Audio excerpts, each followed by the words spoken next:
গত ৫৪ বছরে কি দেখে এসেছি বাংলাদেশে ধর্মীয় সাম্প্রদায়িকতার চেয়ে বরং রাজনৈতিক সাম্প্রদায়িকতা এমনভাবে গেড়ে বসেছে যে যখন যে সরকার এসেছে অন্ধভাবে তার অযোগ্য লোকটিকেও বিভিন্ন প্রতিষ্ঠানে বসিয়ে দিয়েছে। ফলে আমাদের আশাগুলো কেন বারবার ফিকে হয়ে যাচ্ছে, কেন আমরা নিরাশ হই, এটার উপসংহারে আমি একটা বিষয় নির্ধারণ করেছি বা আমার পর্যালোচনায় যে আমরা জীবন দিতে পারি কিন্তু নির্মাণ করতে পারি না। ১৯৭১ সালে সাম্য, মানবিক মর্যাদা এবং সামাজিক ন্যায় বিচার ভিত্তিক যে রাষ্ট্র ব্যবস্থা গড়ে তোলার কথা ছিল সেটা আমরা পারিনি। এরপরে আমরা দেখলাম ৯০-এর গণ অভ্যুত্থানের পর ৩ দলীয় যে রূপরেখা ছিল সেটাকেও আমরা লঙ্ঘন করেছি।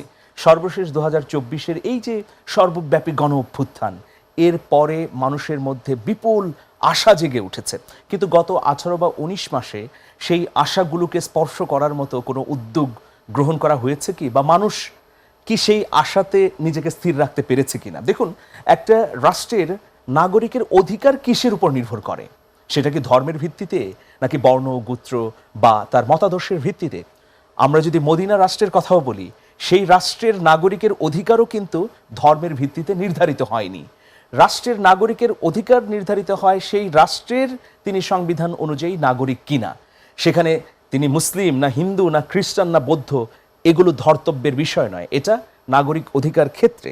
কিন্তু আমরা গত ৫৪ বছরে কি দেখে এসেছি বাংলাদেশে ধর্মীয় সাম্প্রদায়িকতার চেয়ে বরং রাজনৈতিক সাম্প্রদায়িকতা এমনভাবে গেড়ে বসেছে যে যখন যে সরকার এসেছে অন্ধভাবে তার অযোগ্য লোকটিকেও বিভিন্ন প্রতিষ্ঠানে বসিয়ে দিয়েছে।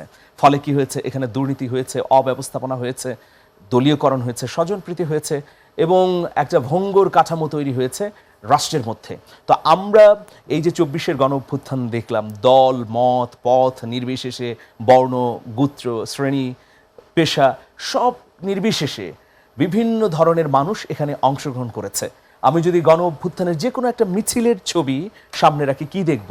যে একজন ছাত্র সেখানে অংশগ্রহণ করছে, একজন বয়স্ক মানুষ, একজন নারী, হিজাবি, নন হিজাবি, একজন হিন্দু, একজন মুসলিম, সম্মিলিত উত্থানের মধ্য দিয়ে এই বিপ্লবটি সংগঠিত হয়েছে। এর পরেও মানুষ যদি তার ন্যায্য অধিকারটুকু পাবার কোনো নিশ্চয়তা না পায়, তাহলে খুবই দুঃখজনক ব্যাপার। দেখুন, গতকালকে আন্তর্জাতিক অপরাধ ট্রাইব্যুনালে chief prosecutor advocate Tajul Islam একটা কমেন্ট করলেন যে বিচার প্রার্থীদের মধ্যে এইরকম আশঙ্কা ছড়িয়ে পড়েছে যে যদি নির্বাচন হয়ে যায় তাহলে আর বিচার হবে না। দেখুন, কত ভয়াবহ এবং স্পর্শকাতর একটি মন্তব্য। সাধারণ মানুষ কিন্তু এমনটাই মনে করছে।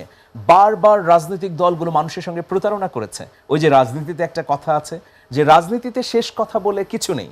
ফলে আমরা কি দেখি যে ৭৫-এ শেখ মুজিবুর রহমানের সরকারের বিরুদ্ধে যারা ৩৩,০০০ নিজেদের কর্মী হত্যার অভিযোগ এনেছিল জাতীয় সমাজতান্ত্রিক দল জাসদ, এক পর্যায়ে এসে সেই জাসদও কিন্তু সেই ৩৩,০০০ তাদের কর্মীর বিচারের দাবি আর না তুলে আওয়ামী লীগ সরকারে যোগ দিয়েছিল।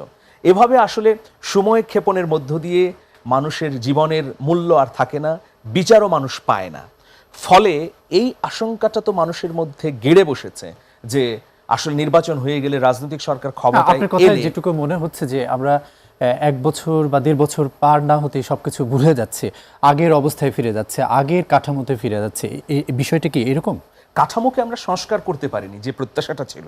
এই যে ১৮ বা ১৯ মাস, এই সময়টা একেবারে কম নয়। এই সময়ের মধ্যে যদি আমরা আমাদের প্রশাসনিক মৌলিক কাঠামোগুলো প্রস্তুত করতে পারতাম। ধরুন, আমি গণমাধ্যমের একজন কর্মী, গণমাধ্যমের কথা বলি। গণমাধ্যম সংস্কার কমিশন হয়েছে, অনেকগুলো প্রস্তাবনা দেওয়া হয়েছে। সেখানে একটা গুরুত্বপূর্ণ বিষয় হচ্ছে যে একজন ব্যক্তি একটির বেশি গণমাধ্যমের মালিক হতে পারবে না। এটা কিন্তু একটা অসাধারণ ব্যাপার। আমরা বাংলাদেশে একটা বিষয় হচ্ছে, ডক্টর ইউনূস তো বলেছে যে আমাদের দিকে সবাই তাকিয়ে থাকবে, সারা বিশ্ব তাকিয়ে থাকবে। অন্যদিকে আমরা দেখছি যে সুশীলা কার্কি, নেপালের যে ইন্ট্রিম গভর্নমেন্টের প্রধান, তিনি বলছেন যে আমরা বাংলাদেশের মতো হতে চাই না। এরকম কথাও তো শুনছি আমরা। মানে এটার অন্য একটা ব্যাখ্যা থাকতে পারে যে বাংলাদেশের মতো হতে চাই না, বাংলাদেশের মানুষ যে প্রত্যাশার জায়গায় একটা হতাশা বোধ করছে, সেই বিষয়টি হতে পারে। দেখুন, ১৮ মাসের মধ্যে ১৮ মাস, এটা একটা বেশি সময়। সুশীলা কার্কি তিনি কিন্তু এসেই তার সরকারের মেয়াদ ৬ মাস নির্ধারণ করেছেন। আপনি নিশ্চয়ই নির্বাচন ঘোষণা করেছেন। এখন এই পরিপ্রেক্ষিতেও তিনি বলতে পারেন যে বাংলাদেশের অন্তর্বর্তীকালীন সরকার তো ক্ষমতা গ্রহণ করেই বলেনি যে আমার এটির মেয়াদ এই সময় হবে।